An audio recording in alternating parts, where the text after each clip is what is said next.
actually a lot of people they join and they just say that I don't know that I can create art just like that from words and it's so easy. So these are the things that it really motivates me to share and to continue to share what I know because it really make people like they really feel content and happy that they can actually create something like that. It's just like how I feel when I first, started to create AI art. Hi, everybody. Welcome back to Ship It and Sip It. Zeng, I'm so happy to have you here on the show to talk all about generative AI and much more. Much more. You describe yourself on your link in bio as an AI art alchemist and a content creator and a mother and a founder. There's a lot going on, but I wanted to focus a little bit on the mother part because I follow a lot of indie hackers and things, and I go to these Twitter spaces with a lot of these people, and it's like 98% guys talking about their side hustle, they're living in Bali, and that's really cool. But I feel like we have a chance to sort of give a different type of person, a different type of founder, a voice on the show today. And I'm very grateful to have you be one of them. So let's dive into generative AI. And this is probably could be a really long answer, but what's new this week that you're excited about? Hey, thank you, John, for having me. So yeah, I will say that for this week, right now we have the latest one is from the Tencent. So they have like those days like on end of 2022. So basically, people they have something called the Lensa AI, where they actually is an app, and then they make a lot of money in a short time because like people just snap their photo and then upload like maybe 20 to 50, and then they can train an avatar of you, and then people just gone crazy over the social media. So fast forward to today, I can do it by just upload one photo of myself, and then I can come out with different kind of avatar. So with my prompt, like I can write myself in a futuristic neon punk, or maybe I can write a prompt like I'm an ancient princess in maybe olden day of China or in Japan. So this is the I would say that is really a game changing thing, and at the same time, it actually kind of kills a lot of AI art, AI avatar generator. So to me, I would say that like though what we see right now and what we see like maybe like last year, let's just compare year to year. So a lot of AI art or even AI tools. Let's focus on AI art. Like a lot of tools, actually those days, people will pay for it, but 1 year later, it's kind of like everybody can do it. Like right now, even like scenario.com, it's also one of my favorite AI tools. So they're actually able to, I can train my own models, and I can, not only I can train my own models, I can generate consistent character. So basically, like there are some apps that they are selling like, hey, you pay and then we can generate AI and influencer for you. So right now, I don't have to do that. I can do it by myself with this platform, scenario.com. So they are actually very creative. Like there are people even upload their pet lizard, and then they just create bunch of avatar, lizard avatar. So this is also kind of kill another apps, which is like pet avatar app. So the AI space moves so fast. So like people say that if you want to make the AI money in terms of like creating an app, so basically nothing. I would not say that. I think the shelf life is quite short because people are so creative. The technology is improving so much. So this is one thing I'm really excited about because right now basically everyone can create with AI. Like even for like prompt maker. Like when AI art started, like I myself, because I'm a self-taught in this AI artist thing. So those days, and when we work for like want to look for inspiration for AI art prompt and all those things. So there are some websites that actually they call it like AI prompt maker or generator. So I always go to this kind of site to get inspiration and learn how to construct a prompt. So I always dream of, hey, I really, really hope that one day I can build my own prompt maker, like I can do it by myself. And fast forward today, I just made it. I made not only one but a lot of them, like different kind of style. So with just a no code and AI tool, so I built some bot on the pole, and then I built some bot on with Zapier. So it is a fun thing because AI enable people like me who can't code, and then I'm able to create like AI art prompt maker, chatbot, So I'm really, really excited about this. So I'm really so happy about this. Yeah, yeah. We'll get into all of that. So, in today's show, I want to talk about five things.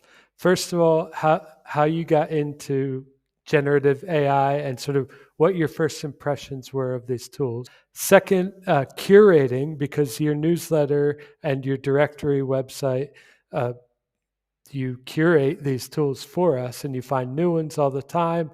But there's so many. So I'm curious about how that looks like. Uh, Third, practical use cases for founders and people like yourself or people who aren't so experienced in it. Say they're just making a new product, they have a website, maybe they want to use generative AI for some branding assets, for some images for blog posts, things like that. How can they use it practically? And along with that, the fourth thing, how can they be more efficient? Because I personally, it's easy to spend a lot of time in these tools just making pretty stuff or ugly stuff or just making stuff, right? So we don't want to waste a lot of time doing it. And the last thing, the future and what you have in your prediction and your magic 8 ball for the future of generative AI. So let's start at the beginning. What were some of your emotions, thoughts, feelings when you got into generative AI? What were some of the early tools that you used? And how did you decide, I guess, that this was like so amazing that you want to focus so much energy and time and make it basically your brand on Twitter? Okay, so I started to find out about the AI art is when I saw people posting about AI art using Night Cafe Studio. So that's the very first AI art generator I use. At the moment, I don't know what it was. So I just saw people share it on Twitter, and then I just register it. So they kind of like reward people to if you post it on Twitter, then they will reward you with credit, and like it's a good thing. So at the moment I just started to share it. So those days I would say that it is very, very clueless, especially people like me that I don't have the art school background. So basically just learn from that, basically all the prompt just like what I have in my mind. And those days the AI is not really like follow what your prompt is. So basically a lot of time is just try and error. And eventually I got hold into it by actually watching how other people prompt and also work on few, because just find a lot of like descriptive words and then have a set of formula, and then just see how other people do, and also a lot of like images and also art style. That's how I start to pick up a lot of artistic words. I would say that it's very, very good thing because I learned about a lot of different art style and also artists. So it's actually helped me in prompting and also get what I want in the images. So at first it's not really a fun thing to do because I post and then there's a lot of hater comments. I still remember clearly, like people write to me. There are a lot of people DM and scold me. So there are even somebody said that you cheated. You like, oh, you should not even exist in this world. And somebody even wrote to me that you're actually in a mid journey to hell, and you should not exist. People don't want this. So this is like a beginning of the whole thing. I think around September 2022, and not much people are doing the AI thing. So eventually, people are saying that they will shut down because a lot of people are actually protest. So eventually this is kind of like a Pandora box that already been opened. Nobody will ever able to shut down, say that, hey, I don't want AI. No, it's impossible, because right now what we are seeing is like, wow, it's crazy. So right now it's like a lot, not only AI art, like AI video, AI music. It's like it's a lot, and the improvement is so massive. That's really surprising that people were so negative about it. Was it what do you think the reasons were? Were they just trolling you for no reason? Okay, some is because they are maybe I think maybe they are artists. Basically, last time when I see this kind of thing, I really feel hurt, but I just ignore them. I didn't reply because it just waste of energy. There's even a Substack writer even wrote to me in a very very bad way. He actually wrote on the Substack notes, so we exchanged few notes over there. That he wrote a very very nasty thing. I eventually blocked him and report him to the Substack. So he just said that his job is to hate all everything about AI. So I Okay. think they are actually, maybe it could be artists, or maybe they work in the relative field that they feel like all those things are actually being, like impact them. So that's why they don't like it. And maybe they think, Yeah. yeah, and then because they think that all these are actually kind of a thief work. So basically you would say that because the how they do is they train everything online. Even Facebook, they launch the AI art generator, and they train everything on from Facebook, right? Be it you like it or not, they train everything. So wouldn't say that it's a thief work, but it's actually like, it also depends on the how we write the prompt. And some AI art generator, they already pre-prompt it.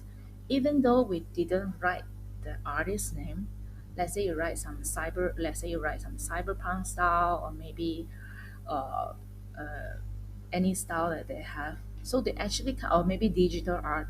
So they actually pre-prompt the whole thing, by including artist name and everything, because they want to make it easy for people to use.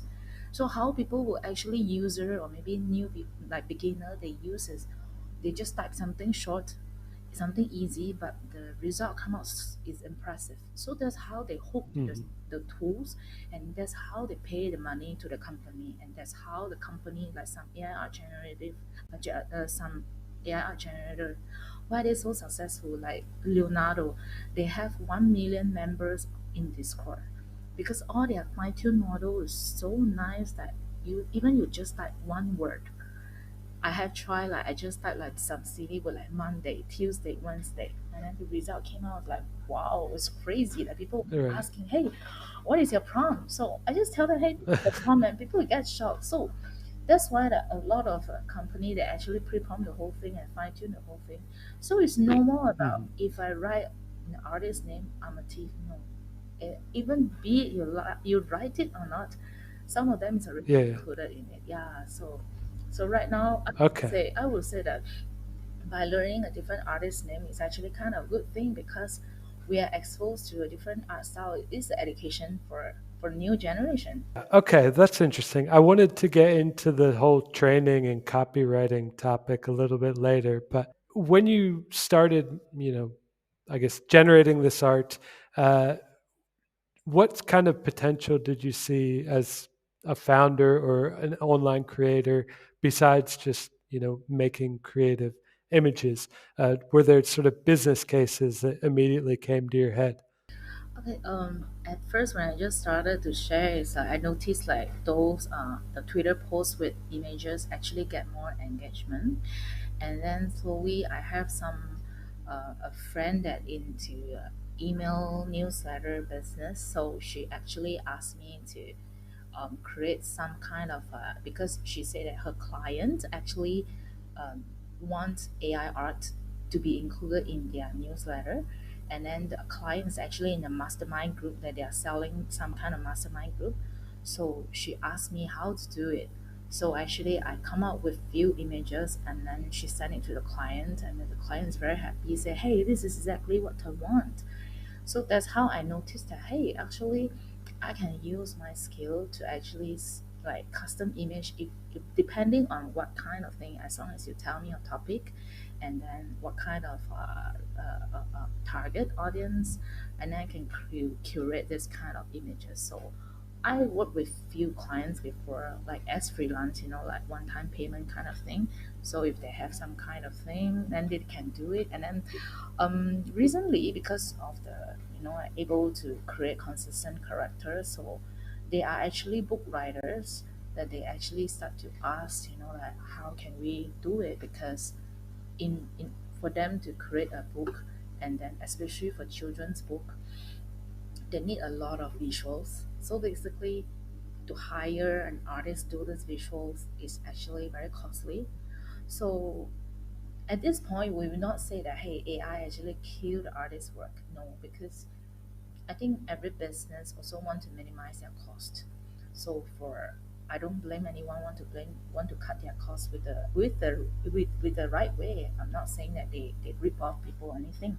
So I will say that right now, with the character consistency, the AI able to generate this kind of thing. So I would say that a lot of maybe comic book writer, and then book writer, children, especially children's book writer, they will really look into this. You were working on a project called Femmestock, and you were part of the Nano Grit Challenge last spring. And I didn't get to talk to you then, but here we are today. And I wanted to ask about Femstock and the inspiration for the idea and sort of where you're at with it now. Are you still working on it? Is it kind of on hold? I don't see you talk about it that much anymore. I still work on it, but I just didn't like share much on Twitter because I'm actually changing like the price point. And also right now I have, because those days I started like with a monthly payment thing. So right now I have a few different price point. So I have like, if I when I curate a collections like Christmas collections, and also like right now the new one will be a spring and also Easter collections. So I will sell by collection. So means that you just pay one amount, a lower amount, and then you get the whole collections. Of course, I still keep the monthly because I still have two customers who are on my monthly plan. So every month I'll send them the images, but increase the images because right now I think price point wise, even the big company, they are doing the AI stock images as well. And also I created a one, like a pay one time and then you get the whole year. So it's a more cheaper price. So but that one I have not launched it yet. I just promote it on Instagram and also on Pinterest, and then I have my newsletter list, and who's on the Femstock list. So I actually just send to them, and also I actually approach a few agencies because I think that people who need a lot of images, it could be the opportunity for me. Because yes, AIR is easy to make, but it takes time to reach the maybe the certain style that you want, or maybe the certain kind of feel you want. So there are people who need a lot of images, but they don't have the time, or maybe they don't have the resources to make it. So that's why I'm still continuing this project, but I didn't share much on Twitter recently. Yes. So how I get the Okay, yeah, inspiration? Yeah, how I got the inspiration is the same. It's like there are a lot of people are selling this kind of feminine style images. So they actually hire like all this real photographer to do it. So how I get inspiration is actually from them, because I think hey, since AI art is new thing, and I'm able to make like a hyper realistic images, so I just say hey, let me just try it. Yeah, so it's actually about trying. I don't have confidence yet when I started it. yeah, yeah. Well, very cool. And I'm glad to hear that it's still going and it's still growing a little bit. And you're doing great with it. Let's talk a little bit about PicAisso, which is your newsletter. Am I saying that right? Is it Correct. Pic AI? So okay, Pic Picasso is your newsletter, and it's also going to be the name of your directory, as far as I know. So tell me about your curation process. How do you try so many new tools, and how do you decide which ones you want to share with your audience? Okay. So I make it very clear, like if I share with my audience, I make sure it is not in a private beta. Means that when they click to the landing page, they'll be able to create the AI art like immediately, or they can experience with the tools. So if it's some of the tools that actually give me like early access or beta access, when it comes to this kind of tools, I will actually make a video to record the whole thing to show like, hey, this is something excited and it's new that I'm working with and I have access with. So we will share it soon. So for how I get to get so many tools, I would say that at first I started to play with different tools. At first, not much. Like we have Mid Journey. At the very first tool is Dolly, and then they have like a Night Cafe. And then when I use a Night Cafe, they already have the Dolly in it, and then with Mid Journey. So I didn't play much with Mid Journey because it is on Discord. I really don't really like really into Discord. I just feel like the UI is really Yes, hard. me too. Yay! I hate Discord.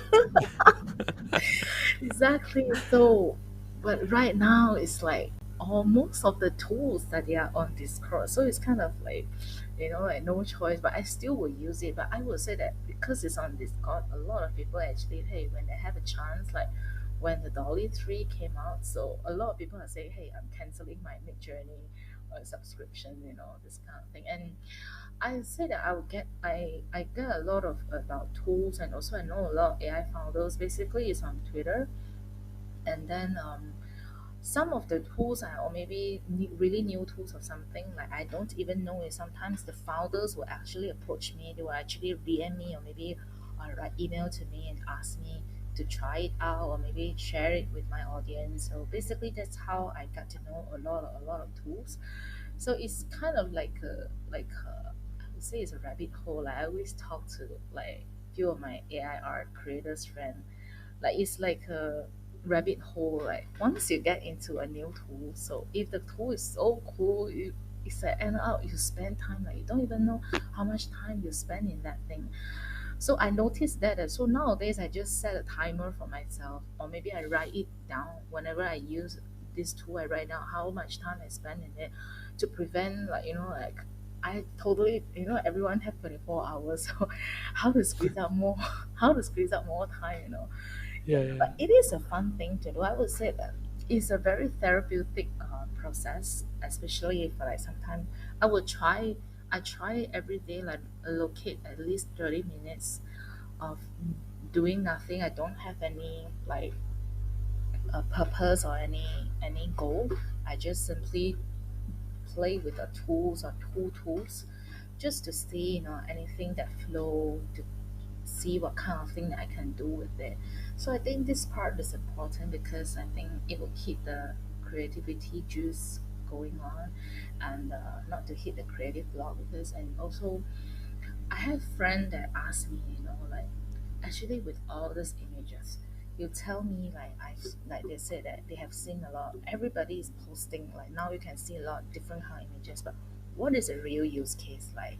How people can use it for a like real purpose? So I would say that mostly it's like like I write my newsletter. Basically, I have two newsletters, so all my images are actually AI generated.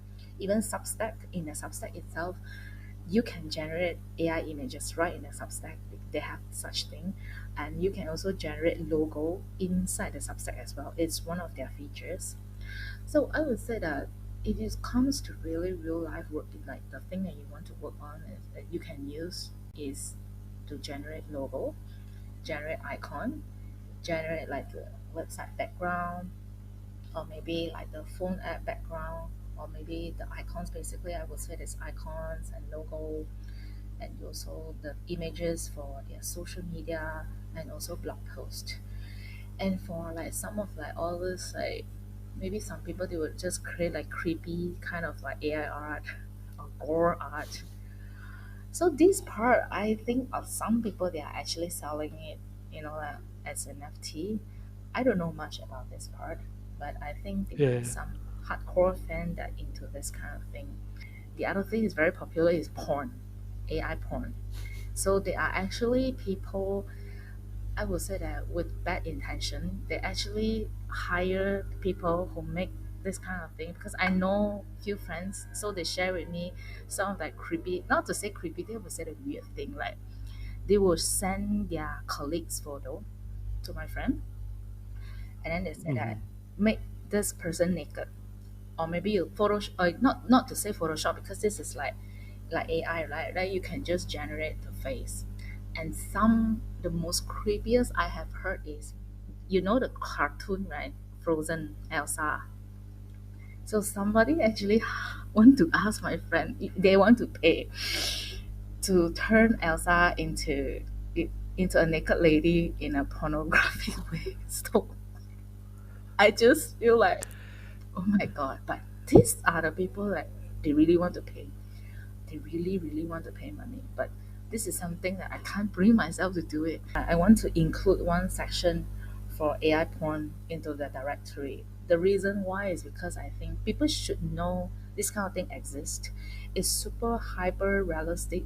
They can even not only they can generate photo, you can generate AI porn video, and the quality I will say that it is good because I don't know how they train it. It's just like the quality is at that those days when we are playing with the AI art, like the finger is so hard to do it, but they already nailed the finger. Like all of their characters have 5 fingers, and also I think it's important for people to know because the new generation, especially children, they are growing into different kind of thing. Like those days, they have to like like they kind of set porn as an unrealistic target or something like that. But right now it's so bad. They need to compete with AI, which is even unrealistic. It's no more like just Photoshop. It's totally crazy thing. So I would say that people should know. So in future, even like some people they make deepfake. Like recently, I just tried a new tool, the deepfake tool. The thing is so real, like you can't even tell like it's AI. So I would say that in future, even like I tell my children, like this is a time when you see things you don't believe in your eyes, when you hear things you don't believe your ears. You need to use Yeah. different kind of senses Yeah. to really just to make a to make a decision whether this is real or not. So basically anything online you see, because I will say that I don't hope for this kind of thing to happen to my children or to anybody or to anyone's children. But I will say that this is a risk that our younger generation will see, that people can just deepfake their face to do anything or turn them into porn or something. So that's why I said that it's important for them to know so that they know that hey, actually this is not me or maybe somebody around them that get into this kind of thing. They will know that okay, this is not the real thing, and they will know the reason why this is not a real thing because it's actually deepfake AI. I want to go back to one part of what you said there and move on to more positive uses, I guess. Um, if someone says, okay, I'm going to start a new newsletter, and to support that newsletter, I need, the cover image for each post to be generated with AI. I'm going to make a Twitter account for the newsletter, so I need a banner image, an icon image, and I want to use AI for that. And then say, I don't know, I want to make an Instagram for it as well. So I'm going to have Instagram posts for each edition of my newsletter. Um, and when you think about setting up a brand like that and using almost all AI generated images for all those different things, I guess let's do some basics. Like, how do you make sure that you're using the right color palette across all the, like, that's one thing I've struggled with. Like, I want to make different AI images for different AI or different blogs or whatever, but the colors are always slightly different or they don't match my brand idea. So let's start there. All your images have this lovely shade of pink or purple running through almost all of them, right? So how do you do that? That's a basic thing. Okay, so right now AI cannot do exactly the hex code, like the color code, exactly code that you want, like maybe for your brands or others.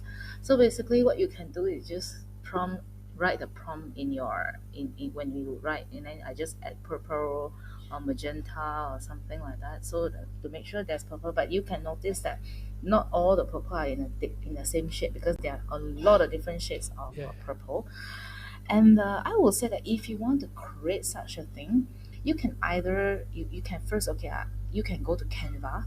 Canva has the is a Canva Pro plan. You can actually resize. So and they also have a AI art generator inside Canva. So you can use it, and then when you generate one image, let's say the image is square, which is perfect for Instagram post, but you want to make it a banner, like you say, and then you can just resize it. Of course, when you resize, because from square it will not go to like so big, right, the banner. So what you can do is you click the, what's that thing called in the Canva? It's called, people call it zoom out. Means like, like let's say the photo is a square photo, and then you can see, or you can just make it bigger, and then you can kind of like generate more things beside that image. So you still stick with the Ah, same image, but you see more background. That one is I think Mid Journey is calling it zoom out. Even a lot of other AI generators call it zoom out. In Canva, I forgot what is the name. I think it's view background, if I'm not mistaken. So you can actually make okay, it into like a mobile size, or you can make it like a banner size. And like you cool, cool. say, because like you want the color to be consistent, so this is one of the way. And you can actually use a color pick to pick the color in your AI art, and then you can write text with it. So this way your text will be same color, like pick one of the color from your image, and then you can write your text overlay the image. So this way you'll be able to create like the almost consistent kind of thing. And the other tool is called Vista Create. It's not actually AI tool, but any photo you upload, they have a function called photo text. Means, let's say your photo, like your image have maybe like okay, like your background. So you have like red and orange color with your shirt, So I Yeah. upload there, and then I click photo text. It's under text, so you just click text, and then you'll see photo text. So it's actually a text, and then with blend of your colors, it will have exactly red, the exact orange, and exact color of your shirt on the text. So I found this is very interesting because I don't think other brand, other uh, design tool have it. So this is one thing that you can actually make your image consistent with the right colors. Yeah. So I would say that if Very cool. yeah, you can try Canva. I would say Canva is very easy to use, and they're able to change, resize a thing, and they have a cool AI features as well.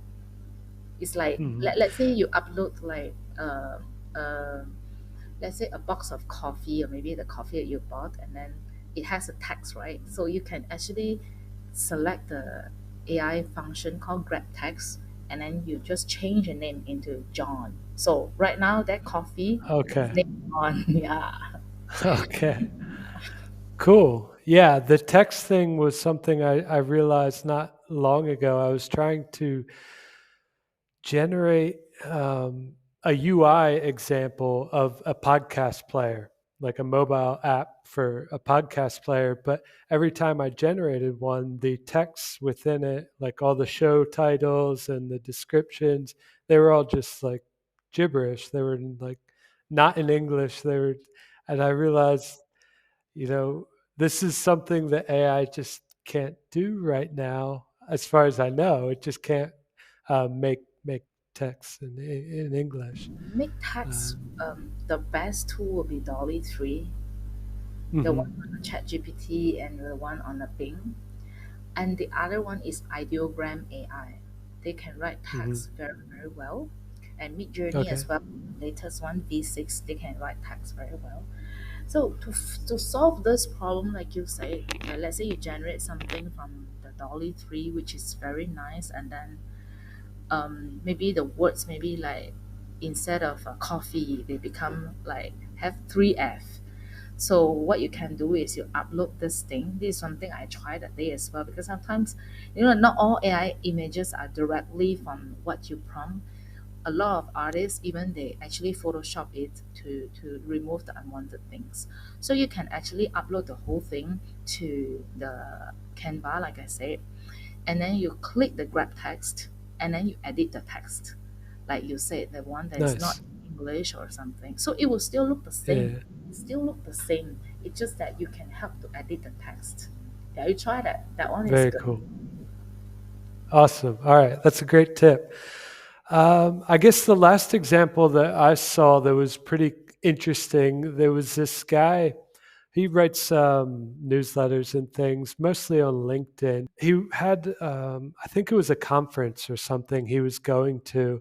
And in the lead up to this conference, he wanted to do some promotional posts about it. So he created this like cartoon avatar of himself. He's also a bald writer, so it fit. And he every topic that he wrote about on LinkedIn, he would make a new scenario for this character that sort of matched him, but it was a cartoon version of him. But he was always wearing like a red striped shirt, and he was just in different situations. So I was trying to sort of recreate that idea.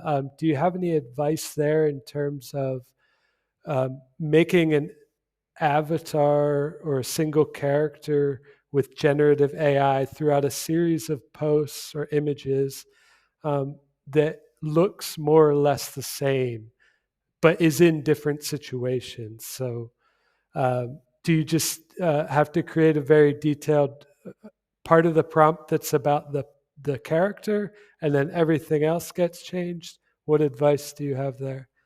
I would say that if you want, because because AI art, even though you write the same prompt every time, it will give you a different kind of images, a slightly different thing.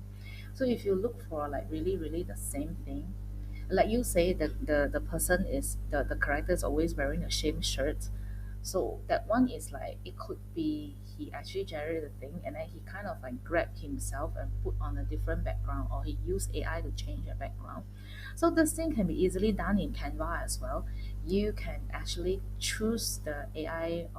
You upload your photo, just one, the one that you say the avatar. Maybe you generate something and then the avatar is in a coffee house. So the background is coffee house. So and then you upload it on the Canva and then you try to use a magic grab. Magic grab is an AI tool as well to grab anything on the image. So basically you grab like maybe your avatar and then you can generate new background, or maybe you can upload any background that you generated from maybe Midjourney or Leonardo, and then you can just upload it and then you put this you can use the magic grab to put your avatar on that new background. So basically you are seeing yourself with the same avatar but you are in a different background. This is one of the way. And right now, like I say, like you can even train the character. So basically you upload one avatar, you can change your clothes every time. Right now you can do it with scenario, and also you can do it with, I think you can do, okay, so right now I would say scenario is the easiest one to do. You can train the character on that and then you can change your clothes, and you can also do it in Night Cafe Studio. So I would say all this Hmm. need time, but I would say that the fastest and easiest way, like you say, is you generate one avatar. Don't mind about the clothes. Okay, even though you want to change your clothes, you can use a generative fill. You kind of erase the clothes and then you just write prompt like wearing a Hawaiian shirt or maybe wearing a sweatshirt, and it will change the clothes. But like you say, you what you want to achieve is a different background, so that's what you can try. Go to Canva and then use a magic grab, and then you can do in any background. Cool. Good advice. All right. I had one more question about the directory. And this is something I've noticed with a lot of the new directories, at least in sort of the no code and product space. There are just a lot of different ways to do things. So when someone launches a new directory and you go there and you don't have a very specific need, but you're looking for something, some tool to solve your problems and to make your workflow a little easier, it can be quite overwhelming. There are just so many tools. Like even if we just look at no code automation, there are tens of those tools, and it's hard. It takes a lot of time to sort of figure out which one is best for you. Um, with AI tools, I'm guessing that it's pretty similar. So if someone's kind of new to this and they come to your directory, um, do, do you have any advice for sort of getting started and not getting overwhelmed by how many tools are there? Okay, you're right. This is one thing. I can add something like according to my advice, and then I will say, okay, this is for beginner, this is for intermediate, this is for expert. It's a good point, John. Thank you so much. Okay, my directory is something that is not some tools that I just grab randomly from the internet. There are a lot of AI tools that you see, like the directory, they will tell you that we have 10,000 or 30,000 AI tools. But too bad, a lot of AI tools no more working. Some of their websites is even broken. They don't use it, and because they just can't make money, they don't use it anymore. It's kind of irrelevant. So the tools that on my directory is I make sure that it's still working, and then I make sure that it's not in private beta, so people can actually use it immediately. So right now I have around like 100 plus on my list. Actually, I have more, but it's just that I make sure that I try to play with it. At least I logged in to the website because there are some AI art platform which is very funny. They just when you go in, they just have a button ask you to log in to Google, and then you can't see any images. There are some that's even very funny. Like they ask you to write the prompt. After you write the prompt, they ask you to register, and then they say that if you want to download, you need to pay so and so amount. I mean, like, come on! Right now we have so many AI art generators, so if you don't put all these terms at first when people see it, it's kind of turned off, like people won't ever use it. So there are a lot of these kind of tools that is I don't understand why, but I think if really somebody want to create AI art generator, the best is to showcase, like all the beautiful images on the landing page, and then let people play, at least try, at least I would say minimum five. And once they try it, they know, hey, this is something that's easy to use, and like this easy to acquire user, paid user. That's the tools that are paid for. So like you say that, Hmm. For sure. how do I think for me I will add one more attack to tag out the tools that I will say that is very easy for people to Hmm. use, like especially for beginner. Maybe I will create one section that, hey, this is a tool for the beginner, so at least people would start to play with it without getting overwhelmed with everything. Like I recently I joined the 100 days of AI. So in 3 days, participants they make images, AI music, and AI video. So these are the tools that I choose, like really really easy to use, not much of learning curve. So I think I will use your advice and find the similar tools and tag them as a beginner friendly tools. Thank you so much, John. You Very give me a cool. good idea. Yeah, you're welcome. I wanted to also ask about the 100 Days of AI because it looks like a very interesting challenge. You're doing it right now. And you were also sort of instructing, or you made part of the Yes, curriculum for that. yeah. So tell us as much as you'd like about that. What are you hoping that people learn there, and what are you learning there? Okay. So actually, this AI 100 Days of AI started by Max Haney. So I know him from 100 Days of No Code. He invited me to be the instructors for the learning path where they need to create AI art, AI video, and AI beat and AI music. So right now it's currently on days 18. So I will say that from day one up to right now, we learn how to create like use mega prompt to create a persona for the chat GPT, and also create apps, a okay, it's a speech to text app using a no code Hmm. AI tools, and also we make like no code chatbot, AI chatbot. So I even received some DMs from Twitter and also from email. So emails from the newsletter sign up because they also sign up my newsletter. So I would say I'm very happy because there are actually a lot of people they don't know about this AI tools. First, either they don't know. Second is they don't know how to start. So actually, a lot of people they join and they just say that I don't know that I can create art just like that from words, and it's so easy. So these are the things that it really motivates me to share and to continue to share what I know, because it really make people like they really feel content and happy that they can actually create something like that. It's just like how I feel when I first, started to create AI art, and then somebody cannot paint like me, and then be able to create AI art, and right now with the AI music as well. So it is a very therapeutic thing, and also kind of like I would say this is like kind of a hobby as well, because people can use Hmm. it as a hobby and as a channel to release, like tension or pressure. Everything will be on the thing that you see, or maybe the thing that you have or you experience, and then you can just create it, and then it will just become an art. So yeah. One more question about 100 Days of AI. It's like a email course, right? And people can start it anytime they want. It's not just at the beginning of January, right? I know. It's actually they actually we do it together. It will be like more fun. Have a lot of people, but if you want to do it by yourself, it's also fine. So 1st of January is one round, and then the second round is on the 1st of April. So it's every 100 days it will run Oh, one okay. round. And one thing about this challenge is because like AI tools always changing, always have something new. So the this challenge, the founder always make sure that we are updating the latest tools to share with the audience, with the participants. So I would say that this is one of the best, and it is free.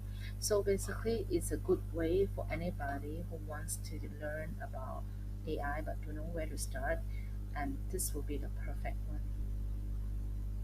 Okay.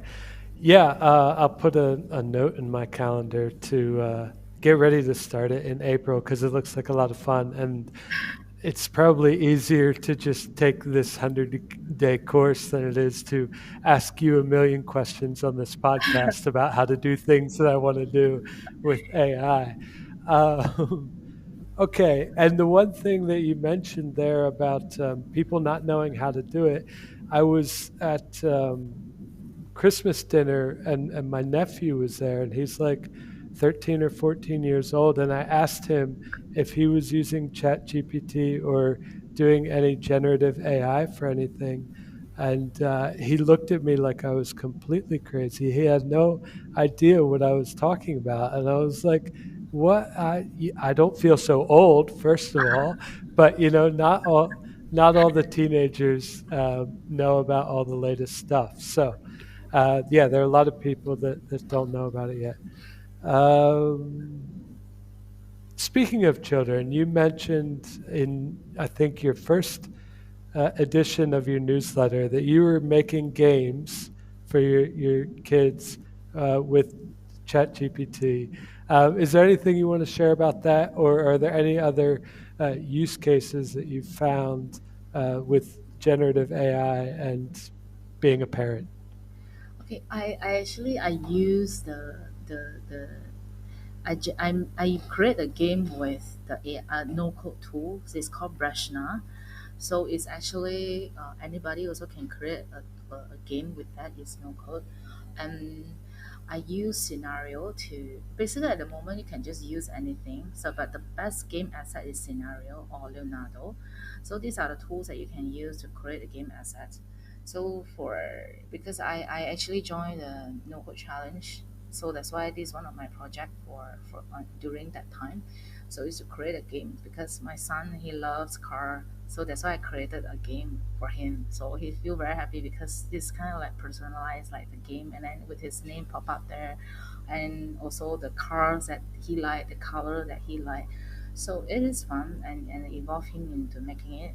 And I would say that basically all my children they know what AI is because I told them about that. And then like my daughter she's currently 13, so she has been using ChatGPT and character AI to help her in her study. So I don't stop her because I told her what to do. And also one thing is I have 8 years old and 9 years old as well. So all of them know, and then but they don't know really how to prompt because they are still children. What they do is they just ask, like what is synonym. Sometimes it's because of the homework or maybe the mathematics. I just let them. I can teach them, but I just teach like let them experience to play with it. But one thing I also teach them about AI hallucination because I use my name Zeng online, so they know I use a Zeng name. So I type and show them who is Zeng. Writing newsletters. So sometimes the AI hallucinate in a very bad way. Like it said that Zeng is somebody is an AI researcher in some kind of university and whatsoever. And then they looked at me. They said, "Mommy, you are not an AI researcher. You are just mommy stay at home with us." So I explained to them, you see, this is called AI hallucination because they witness it real life. Because if I explain to them, they don't understand what is hallucination. But I show them, I type and then I show them, so they know this is mommy and this is not what the AI say mommy is, because mommy is not in the US, it's not an AI researcher. So this is a good way. I just feel like wow, this is great that to let them know because like AI can hallucinate. So not to trust everything AI says. So I would say that this is something that a lot of children, especially right now, they're on social media and also they're scrolling on YouTube. So there's a lot of things like being a lot of YouTube videos are actually AI generated as well. So I would say that it's good to let them know and let them know how actually AI is not really 100% true, so they can make their own decision as well. Yeah. All right. Well, I don't want to keep you too long. Just a few more questions. We've talked about a lot of use cases, and you mentioned the dark side of AI use cases earlier. But what do you think there are some things that we shouldn't try to use AI to do? And that can be either generative or more generally. I would say that to go and create somebody like I would say that to create porn is really if I mean like everybody have their own preference. If they want to generate porn, anybody want to generate porn, just go ahead. But don't use somebody like a colleague or maybe your neighbor. All this. I would say that this is kind of against the ethic and also it's creepy as well. And children, because I think I saw a news in I think a Korean man in Korea being arrested because he generate child porn, use children to generate child porn. So this is like, oh my god, it's crazy. This is kind of beyond what my acceptance level.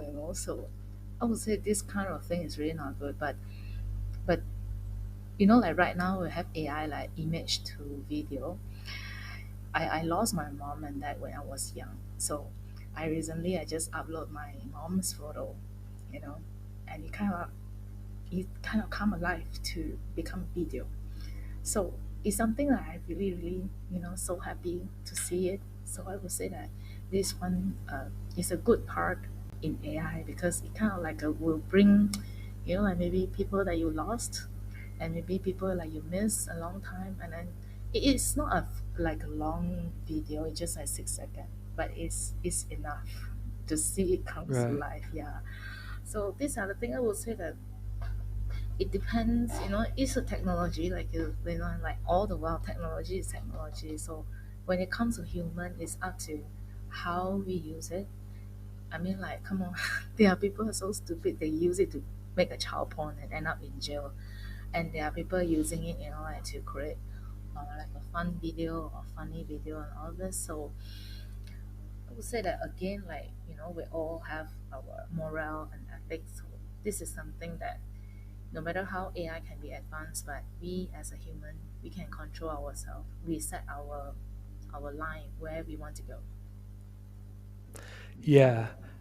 Yeah, there are pluses and minuses, obviously. And I guess the sad thing is that humans don't have a really good history of not using technology for bad things, I, to put it simply. But, hopefully we can do better this time. Let's end on a positive note then. why are you hopeful about generative AI, or um, what features or capabilities are you hopeful to see in the future? And it can be like near future, or dreaming 10 years into the future.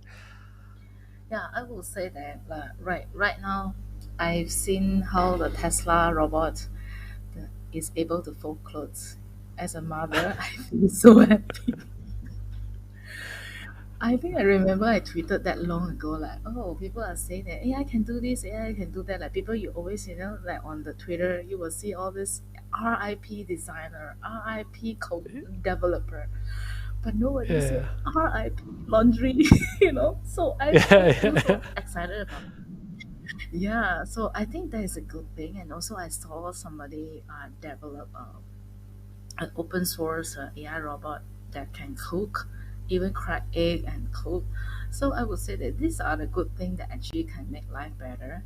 And also I saw the Samsung Bali. So I actually show my children. So these are the things that I feel like in future, when they grow up, instead of a pet, they all will have one AI companion in their house helping them. I think things will be getting cheaper. It will kind of like become a smartphone for right now for all of us.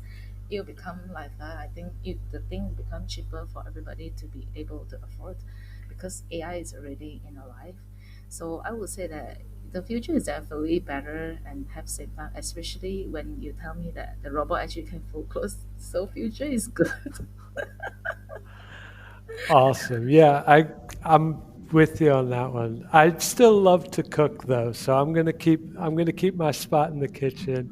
Me too. But all right, Zhang, thank you so much for taking the time to share your knowledge with our audience. Is there anything else that we didn't get to today that you would like folks to know about the AI that you do, or the newsletters, or the directory? Anything we missed? No, I think you covered everything, John. Thank you so much. Okay, definitely. Well, I will leave a link to your link in bio page and also your Twitter on the show notes when we publish this episode, and so everybody can follow what you do and what you create in terms of generative AI. So thank you again, and have a great day. Okay, thank you so much, John. Have a great day. Thank you. Bye. Bye bye.